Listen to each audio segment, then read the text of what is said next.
等咗都好耐嘅機會咧，上嚟 GMP 廠咧，同阿 Sammy 姚生傾偈嘅。佢就係 GMP 廠嘅揸 fit 人啦 ，CEO 啦。Sammy 咧，其實咧，如果要講呢個話題咧，就梗係問你係咪好中意槍嘅先？咁你先至會做呢樣嘢啊嘛，應該係啊。嗱，其實即係如果係男仔嚟計咧，有邊個唔中意槍啊？細個都係揸住支槍周圍走，揸住係咯，係啊，係真係男仔係中意槍噶嘛。係啊，咁但係即係對於我嚟講咧，對於槍咧，我係中意嘅，但係又唔係去到發燒嘅級數。係。咁我純粹真係當佢一盤生意嚟做嘅。佢又好啦，可以當一盤生意嚟做。嗱，我講俾你聽咧，佢而家呢一盤生意咧，我覺得咧係值得驕傲嘅。我唔係識好多其他嘅槍廠或者係製造商，我知道今時今日咧，原來我哋自己香港都有一間世界知名嘅做氣槍、模型槍嘅公司。係。我哋初初接觸呢一樣嘢咧，80年代頭係日本嘅產品嘅世界嚟嘅。係嗰個年代，後尾又去到又有 cap 子槍，但係嗰個年代咧，我哋叫呢種金屬咧嘅槍咧，打唔到嘢出嚟嘅咧，我哋叫做 replica 噶嘛，即係 replica 個名就複製啦，但係佢係複製咗成個型同埋裏邊，但係打唔到子彈嘅。咁我哋玩嗰個年代就係咁樣玩嘅。之前我哋細個玩斗槍嘅啫嘛，你有冇玩過？我玩過唔少嘅唔少類型嘅槍，即係唔似槍嗰啲真係玩具槍啊！我試過玩啲火柴打得出嚟㗎，係啊，有自己玩單車點橋嘅槍都有。但係呢個嘢咧，我喺舊年我試過喺大陸玩，居然玩到而家有廠家將佢生產出嚟喎。你講即係你好似細個玩嗰啲，但係當然而家佢做得好靚，即係已經好即係做得好好。啲火柴都專門嘅火柴去做嘅，但係即係我見到好多忍住我買先。仲有我講啲斗槍咧，係分分鐘 jam 槍，因為啲斗唔同 size 噶嘛，咁已經係覺得好犀利嘅，可以發射一粒斗出嚟。好，咁多年之後啦，你睇下我哋後邊進展到而家。我講俾大家聽啊！而家後邊你睇到嘅呢一啲嘅我哋叫做 airsoft gun 啊，呢啲氣槍咧。如果我喺美國咧入啲槍鋪度，我諗你都去過啦。我喺美國見嘅大部分嘅槍鋪啊，我唔敢講全部啊。舉例，我4年前去呢個羅斯威爾，冇嘢睇喎，咁啊周圍行，哇！呢間槍鋪好大間，我走去睇下。而家我講緊後邊呢啲，你係見唔到好似後邊咁靚嘅槍嘅。就算係見到 AK 啊，嗰支 AK 都唔似係 AK 嘅，仲係 Sporter 嚟嘅添。我覺得而家咧，我哋做呢一啲嘢出嚟，仲靚過真槍。咁我要問下 Sammy 咧，你嗱我哋睇到阿 Sammy 後邊呢一度咧，你多數係用即係 AR-15嗰個，我哋叫做個身啊。由嗰度變咗咁多唔同嘅類型出嚟嘅，究竟 GMP 係咪專門係咁做呢樣嘢咧？其實 GMP 咧。AR-15呢個系列咧 M4 系列咧係最強項嘅，最強項係啦，即係當然我哋唔淨止係 M4 系列啦，即係我哋有870啊，有 M14啊系列啦， M14亦都係啊。咁但係我哋 AK 我哋都有做，咁但係我哋最強項都係 M4 系列。M4 系列咧，我諗我哋品種淨係 M4 系列品種咧，我諗超過100種。係咩？100%，當然你呢度冇數晒出嚟啊！即係絕對超過100，我自己都數唔到咁多幾多，有幾多係啊？咁事實上亦都係因為 M4 整個我諗即係世界啦，即係無論玩具又好，真槍好，佢都係最主導嘅。特別呢幾年咧，美國嗰邊咧又多咗好多嘅細嘅廠仔，細嘅槍廠。咁啊，開始做啲即係好多真槍，係真槍做好多好靚嘅槍。咁等於佢個都係喺個 AR-15嗰度演變出嚟嘅。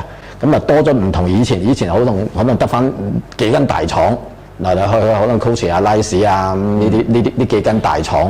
咁但係而家唔係喎，而家好多細廠做得好靚嘅。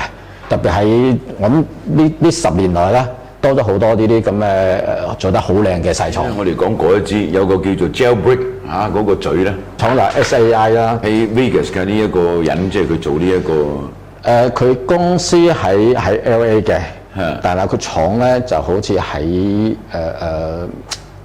Las Vegas 嗰邊嘅。係。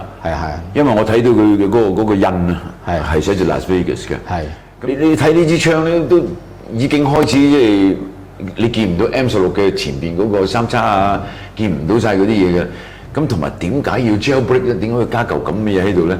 當然佢哋玩真槍嗰啲人先知。咁而係我而家講緊嘅就係 GMP 咧，就將佢真嘅嗰一樣嘢咧做翻落呢一度喎。我記得上一次我上嚟咧，你仲話嚇 Danny 乜你冇呢個扣咩？嗰個咩帶嗰個扣？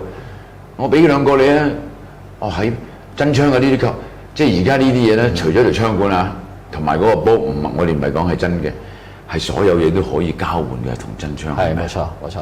其實呢支槍咧，我哋都有故仔講。我哋嗰陣時咧，佢設計嘅時候咧，其實我哋都佢未真槍未出嘅時候咧，佢都俾咗圖紙，我哋已經簽咗拉散㗎啦。